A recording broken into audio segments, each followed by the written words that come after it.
This is the Listening Tube. Hello, welcome to the first episode of Season 8, and thank you for putting your ear to the Listening Tube.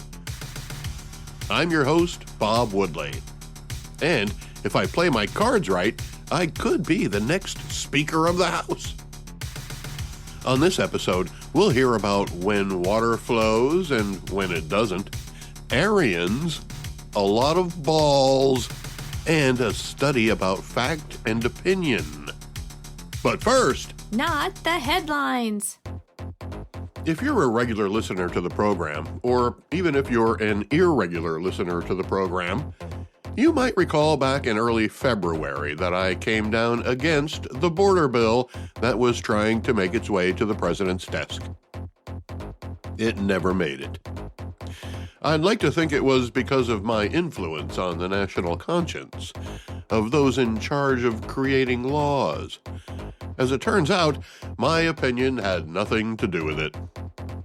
Enough of the legislators were able to figure out on their own, or with the help of their staff, that the bill had too many things wrong with it to justify the parts that were right.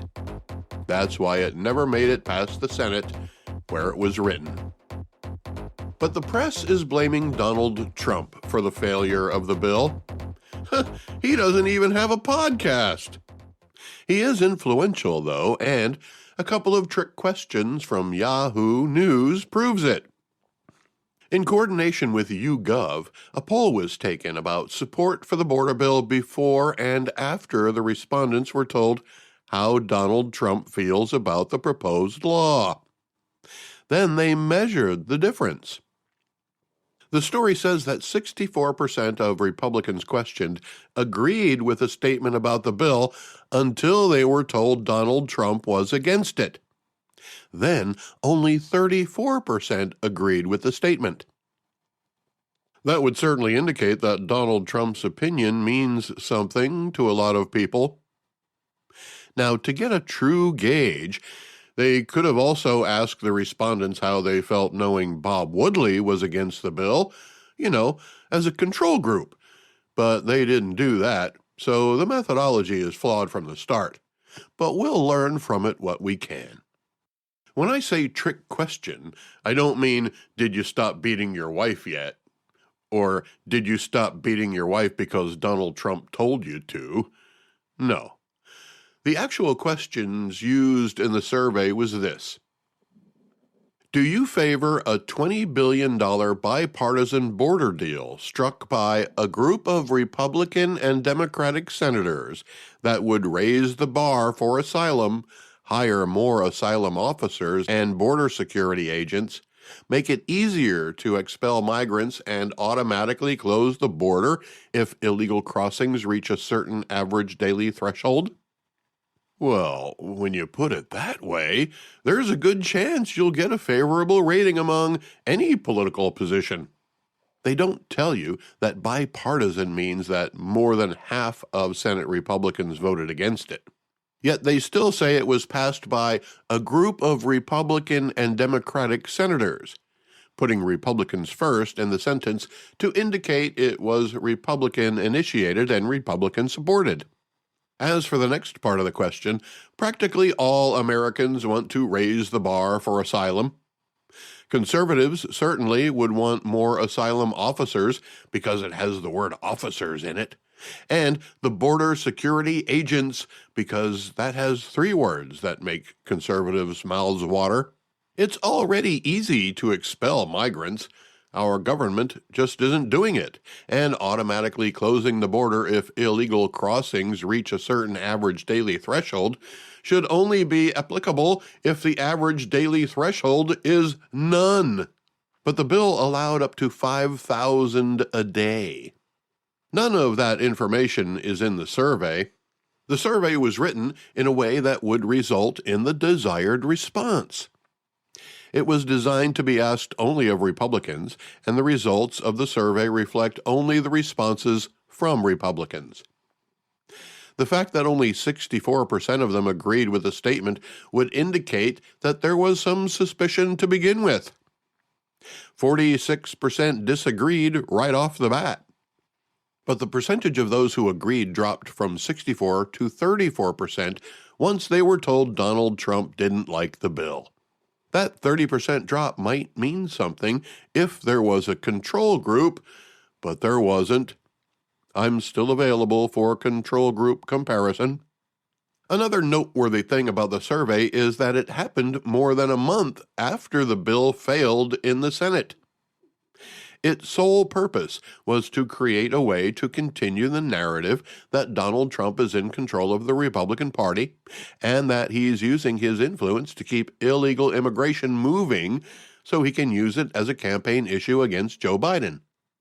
Now, the Democrats are arguing that the Republicans had what they wanted and turned it down at the direction of Donald Trump.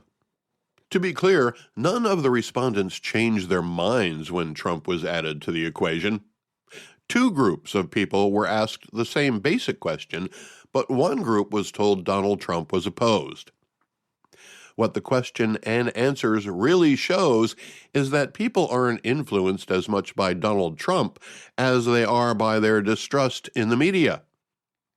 What they really told us is that if Donald Trump is against this statement, even though it sounds good the way you put it, there must be something more that you're not telling me. And that's exactly the case. As I may have indicated, I came out against the border bill before Donald Trump did. So when I saw a recent post on Yahoo News about the aforementioned survey on social media, I replied that it was a bad bill, and anybody who read it wouldn't need Donald Trump's opinion to come to that conclusion on their own. I didn't take Donald Trump's opinion into consideration when I formed my own opinion. I would suspect many other people also didn't take Donald Trump's opinion into consideration either, regardless of on which side you land. But within minutes of me posting my opinion of the bill in the comments, a bill on which I formed an opinion long before I heard of Donald Trump's take on it, I was attacked as a Trump cult member. Allow me to quote David Fair, who said, "It is a fantastic bill that is desperately needed. Only Trump cult freaks and Russian trolls oppose it." He then added, "Bob Woodley, you must either be a sick Trump cult freak or a Russian troll POS. Jay Corcoran asked me to specify the parts of the bill that don't meet my needs. My response was that I don't expect federal bills to be written to meet my needs. To which David Fair chimed in, "He can't. He has never seen it. He just opposes it because he was told to by his cult leader." I'll admit I have been very critical of President Biden. If I haven't been as critical of President Trump, it might be because this program has only existed during the Biden administration. But I got attacked by people on social media for voicing my opinion of a story written about a bill that never became a law. I was called a cult follower, even though I specifically said that I formed my own opinion without any help from the alleged cult leader. All as a result of a story written to create a desired response so that it could be used as a tool for a political agenda, under the heading of Yahoo News. This story by Andrew Romano was published on March 14th, about a month after the bill failed, about a survey that was taken between March 8th and March 11th. I saw the social media post on March 15th. I made my feelings public when I published the February 11th episode of the Listening Tube. There's clearly an agenda for the Yahoo News/YouGov poll and accompanying story about it. The agenda isn't to inform you about anything important. The story is a demonstration of the lengths some will take to create a narrative meant to mislead you or attempt to plant a seed in your mind that will lead you to believe one thing instead of another. Both may be true.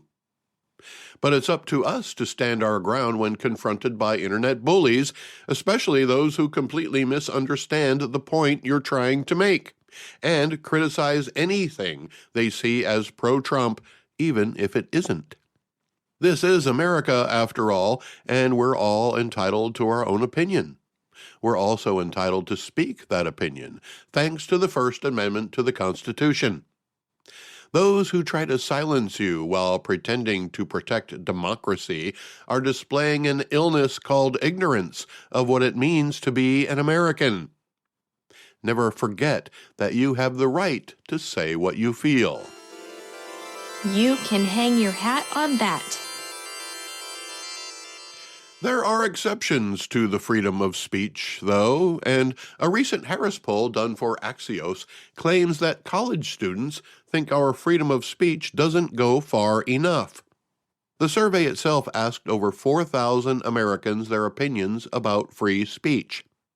Other than the vultures who attacked me on social media for expressing how I felt, most people are in favor of free speech. But there are some clear lines of delineation when it comes to age and gender. To be clear, only 643 of the 4,168 adults in the survey were students of some type, so the margin of error is plus or minus 4.8 percentage points, much lower than the 2-point plus or minus for the overall survey. But before we get to the survey and what it tells us, let's look at the headlines accompanying the two stories about it. The Axios headline says, "College Republicans and Democrats agree. Defend speech that hurts feelings."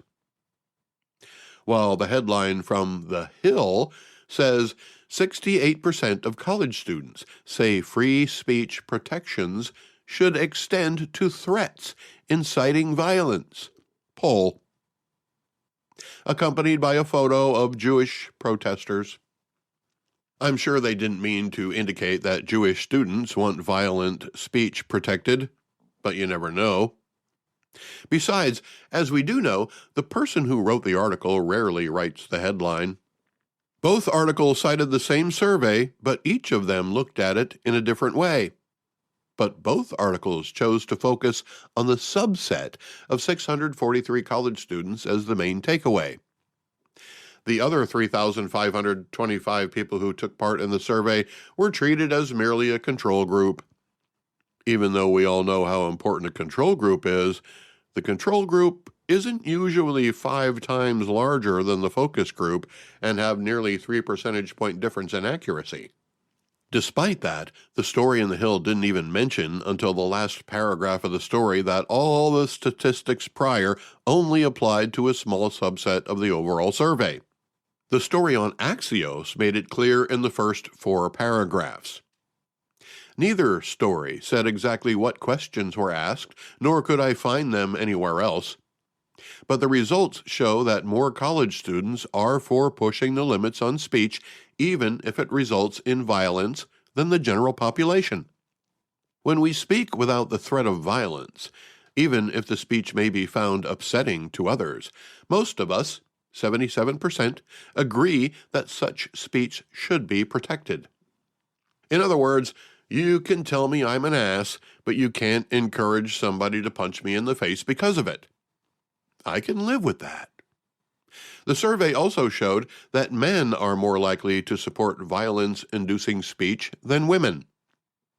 What I find troubling is that college students of both genders supported expanding free speech rights to include encouraging violence, with 61% of women and 74% of men approving. Perhaps most surprising is that there was no difference between Democrat and Republican students.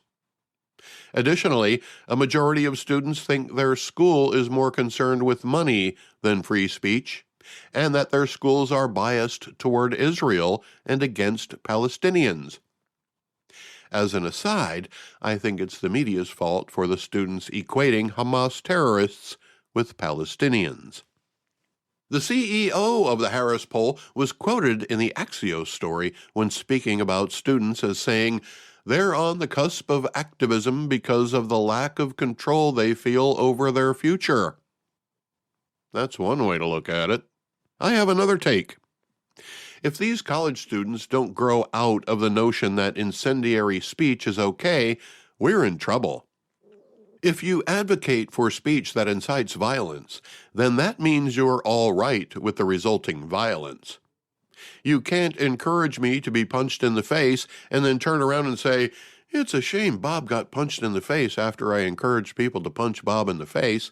I never intended for that to happen." The reason we have the freedom of speech is because it stops short of violence. It goes back to sticks and stones may break my bones, but words will never hurt me, physically. Now you might be thinking, but Bob, isn't that the way it is right now? You can't yell fire in a crowded theater. And you would be correct. And that's how we want it. The only result from allowing an expansion of free speech law to include incitement to violence would be more violence. Is that what we want? Do we want people to call out for physically attacking someone or some group of people because of a difference of opinion? Do we really want to advocate more violence by hiding behind the First Amendment? According to this survey, that's what college students want. They're advocating for violence. That should be a major concern. Younger people today are more tolerant of violence than past generations. Blame it on whatever you want, but when it comes to expanding the freedom of speech to include incitement of violence, I would say the line in the sand should stay where it is. Violence isn't the solution, and neither is speech that encourages it. There are exceptions, of course. If there's an escaped convicted murderer in your neighborhood, feel free to use lethal force to protect yourself. Or maybe just punch him in the face, if that will suffice. Otherwise, we're better off if we can talk things out or agree to disagree. One of the things that led to humankind's ability to conquer the elements, make tools, develop art and music, and flourish as a society was the diminished threat of violence. When mankind began working together in groups instead of fighting for available resources, we were able to improve our lives. The less time we spend worrying about being attacked, the more time we had to make things that were a benefit to the whole society. Civil order allowed that to happen. In addition to our tasks of finding and eating food, sleeping and procreating, we were able to think of and invent stuff without worrying about a spear to the ribs. It's the difference between mankind and other mammals. A squirrel's life also consists of eating, sleeping, and having sex, but they also have to avoid predators. Civil society is meant to eliminate the need for mankind to have to avoid predators.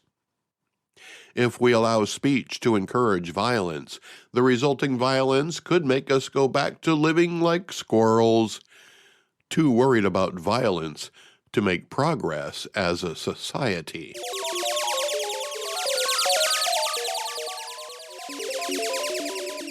Let's go back through the listening tube for This Week in History. This week in 1903, Niagara Falls goes dry. It was caused by an ice jam upriver.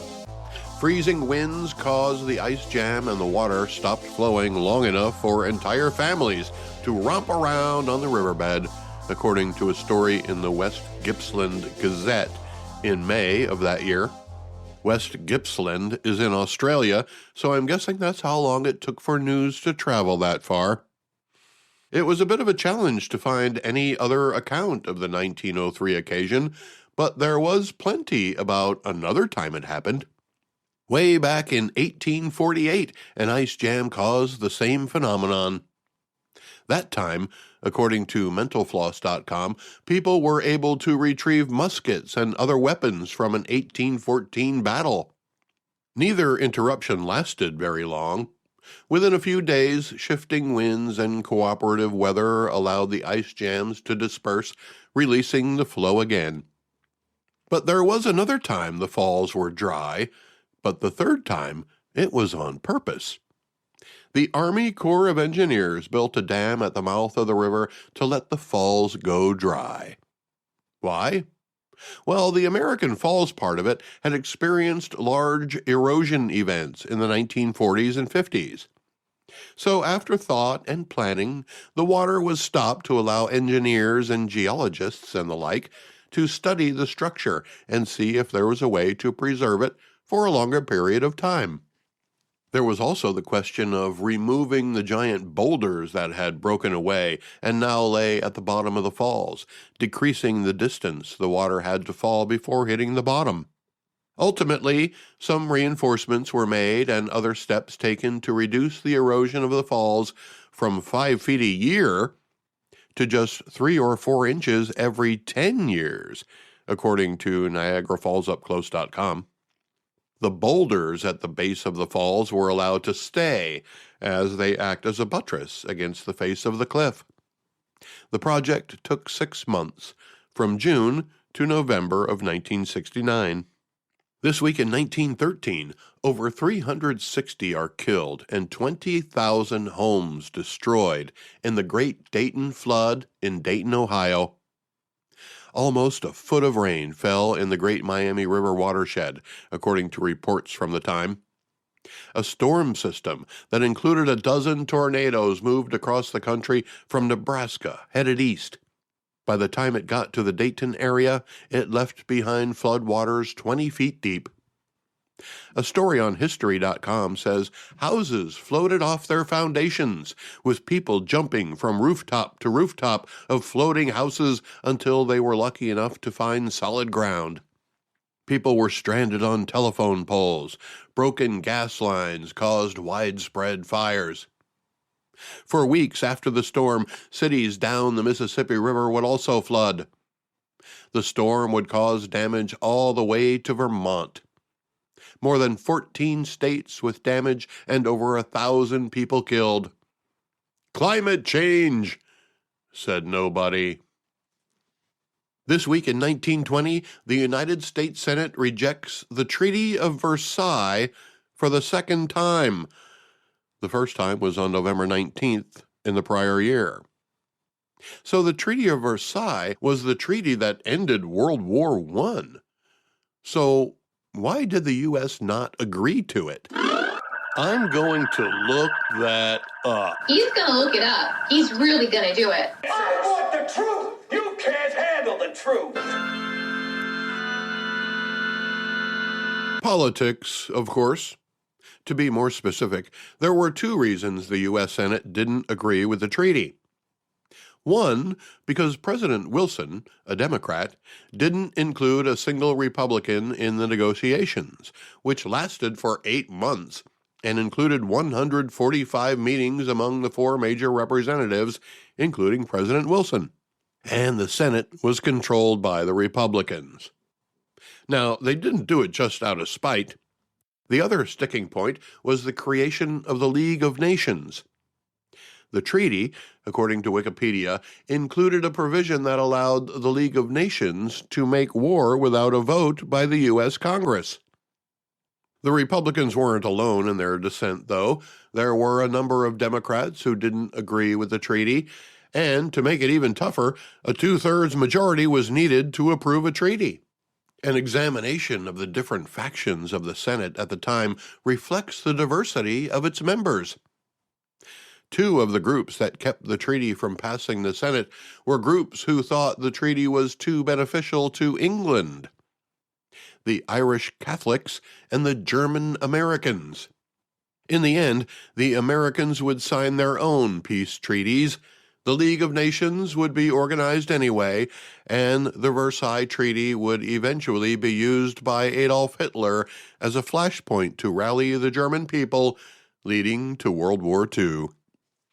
This week in 1935, Shah Reza Pahlavi formally asks the international community to call Persia by its native name, Iran, which means land of the Aryans. Before you start calling Iranians skinheads, there's a difference between the two, even though they use the same word.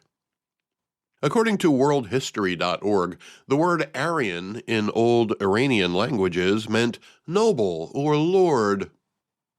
It was never meant to identify an ethnic distinction, but certainly class or a more refined civilization. There's a theory that a Frenchman in the 1800s came up with the idea of Aryan blood and white supremacy. Those ideals would transform the word into the way we interpret it now. But it was a British political philosopher whose works inspired Hitler, as well as a man named Alfred Rosenberg. Some claimed Rosenberg had no German blood, but he had already led the Nazi Party while Hitler was in jail. Fortunately, it was this week in 1945 that Hitler issues his Nero Decree, ordering all industries, military installations, shops, transportation facilities, and communications facilities in Germany to be destroyed. The Russians were closing in from the east, and the Western Allies were coming in the other direction. Everything had to be destroyed to prevent it from falling into enemy hands.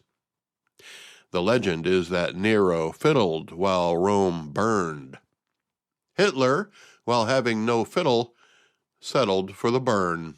This week in 1954, Willie Mosconi sets a world record by running 526 consecutive balls without a miss during a straight pull exhibition at East High Billiards Club in Springfield, Ohio. The source where I found this tidbit says the record still stands today. But a little research revealed that the record was broken in 2019 by a man named John Schmidt, who ran 100 more, all in a row, as confirmed by unedited video examined by the Billiard Congress of America. The record now stands at 626 consecutive balls made, if you'd like to take a poke at it. This week in 1960, Arthur Leonard Shavlov and Charles Hard Towns received the first patent for a laser. I know lasers have opened up whole new fields of science, but the greatest impact they may have had on my life is the use of lasers when used to accompany music. From rock concerts with laser light shows like Pink Floyd, to discotheques in metropolitan cities around the world where laser lights added a visual element to the beats of dance music, to laser light shows in planetariums choreographed to the music of popular bands and genres, lasers have become as common as something you might use to tease your cat. Which I have. Today we use them to repair our eyesight and scan the barcodes on our groceries. A Smithsonian story about the laser quotes one of its developers as saying the laser was a solution looking for a problem. Well, since 1960, it's found hundreds of problems for which it is the solution. And beyond a trippy light experience at a rock concert, lasers are now helping to create holograms of performers who are no longer with us, allowing us to be entertained by them long after their demise. This week in 1980, on the season finale of the soap opera Dallas, the infamous character J.R. Ewing is shot by an unseen assailant, leading to the catchphrase, "Who shot J.R.?" Television was different back then. Few people had the means or equipment to record a show and watch it later. Tens of millions of people were watching the limited menu of television programs. There was no social media at the time, but people kept occupied for the next 8 months by talking about who shot J.R. I'll admit, I didn't watch the show, as I was a senior in high school and had better things to do with my evenings. But in November of that year, 350 million people around the world, according to History.com, tuned in to find out who done it. It's nearly impossible to get an audience of that size for any event today, let alone a fictional drama. 106 million watched the final episode of MASH in 1983, but that number is only viewers in the United States. Today, the Super Bowl is America's top viewing choice. The listening tube will return at the speed of sound. Contact the listening tube by calling 570-601-1101 or email thelisteningtube@outlook.com. One of the reasons I started the Listening Tube podcast a little over 2 years ago was because I was unhappy with the way I'd seen the news media turn from information-driven to agenda-driven. One of the ways that transformation took place was, and still is, the way opinion has been inserted into the news, often labeled as analysis. News hosts bring in experts to spew information that, on the surface, may seem like it's meant to help you understand what the news means to a majority of us, or perhaps a subset of us. And while that commentary may be helpful, it's an opinion. Knowing the difference between opinions and facts seems to be a lost art among many of us. That's not my opinion. It's based on a study done in 2018 and 2019 with a list of 12 statements designed to find out how good people are at distinguishing fact from opinion. More recently, the study was re-examined by two people at the University of Illinois Urbana-Champaign to look a little deeper into why we sometimes can't tell the difference between fact and opinion. Here are the 12 statements used in the survey, keeping in mind that this happened 5 years ago in 2019. Number 1. Immigrants who are in the U.S. illegally have some rights under the Constitution. That's a fact. Number 2. ISIS lost a significant portion of its territory in Iraq and Syria in 2017. Also a fact, but the analysis admits that the word significant is subjective. Had the statement read 95% of its territory, it would have been more accurate. Number 3, President Barack Obama was born in the United States. While listed as a fact, there are people who don't believe it. Interestingly, just because you don't believe it doesn't make it an opinion.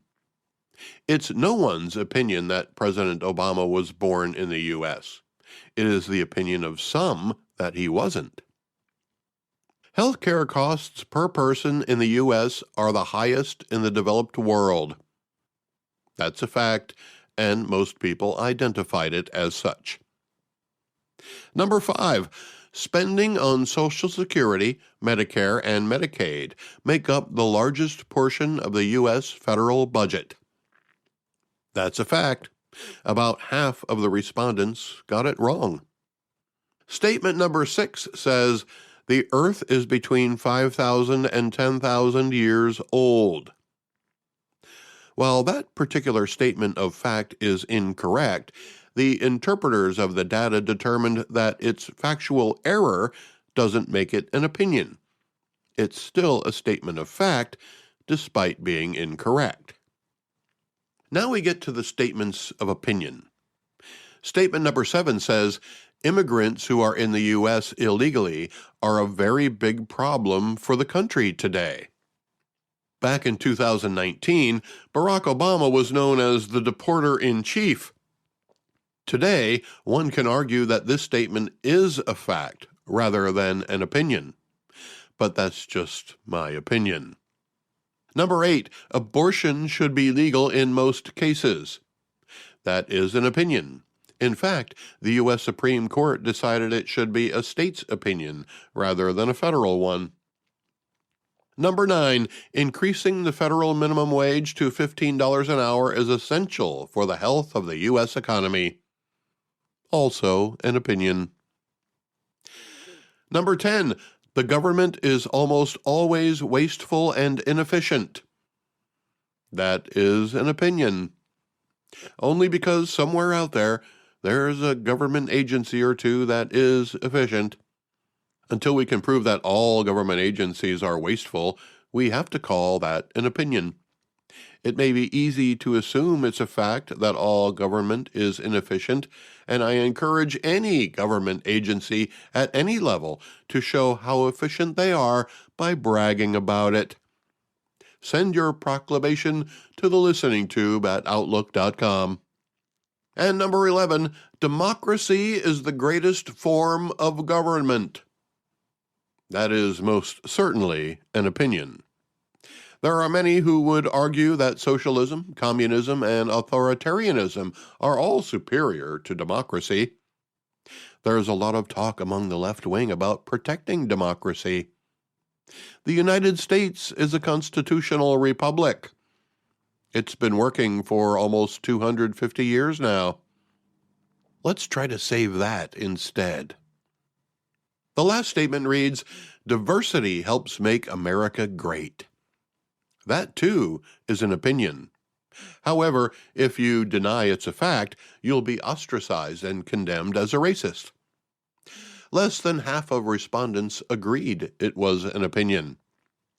Perhaps because they see diversity making America great and accept it as fact.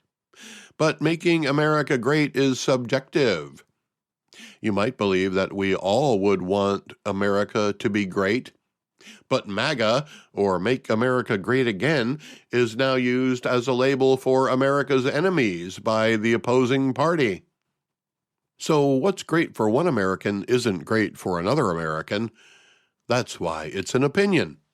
Obviously, most of the statements have a political undertone. That's factored into how some people viewed the statement. This new study of the results sheds some light on that. One conclusion was that people with higher levels of civics and current events knowledge, education, and cognitive ability were more likely to assess the statements correctly. But politics certainly played a role in how the statements were assessed and categorized. That conclusion was only half right.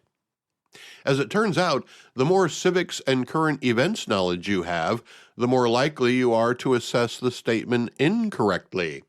Cognitive ability and education had a more positive outcome. Looking at that evidence, you might conclude it's better to pay less attention to civics and current events if you want to be able to distinguish fact from opinion. It's better to rely on what you already know and your ability to process information and form a conclusion than it is to expose yourself to the news and civic expectations. In other words, trust your gut instead of what you're being told by somebody whose allegiance you don't know. The fact that half of the respondents of the 2019 study would have done just as well if they flipped a coin is troubling, though. It's hard to change someone's mind once they believe they have the facts. But if half the people are interpreting opinions as facts, then only half the people have the facts while everyone thinks they do. What a lot of people fail to determine is from where their facts originate. Just because your favorite television personality said it doesn't mean it's a fact. But when you consider it to be, the result is people who watch two different talking heads on TV have two different opinions about what the facts are, and both may be wrong. That's just my opinion. You may have noticed that the listening tube is a mix of fact and opinion. I know I insert my opinion about the facts throughout this program. My hope is that I don't make it seem like my opinion is fact. I do cite my sources for many of the topics I cover, so you're always free to see where I'm getting the information I pass on to you. I hope my opinions provide some insight, wisdom, and, with any luck, some entertainment, whether you agree with me or not. One of the reasons I started the listening tube was because I have an opinion about how the media manipulates the facts. How stories are chosen and created and written and produced by the legacy media to influence us. I wanted to provide the tools to determine these things as you consume news and recognize when opinions are being delivered as facts. I've been at it for 2 years now, and studies like this kind of make me feel like I'm not getting the job done. Although, I'm sure if you're a fan of the listening tube, you would have scored in the top percentile of an easy test like fact or opinion. Do us all a favor and share the Listening Tube podcast with as many people as you can. If more of us can tell the difference between fact and opinion, we'll be able to agree on a lot more and get more done instead of arguing about what the facts are.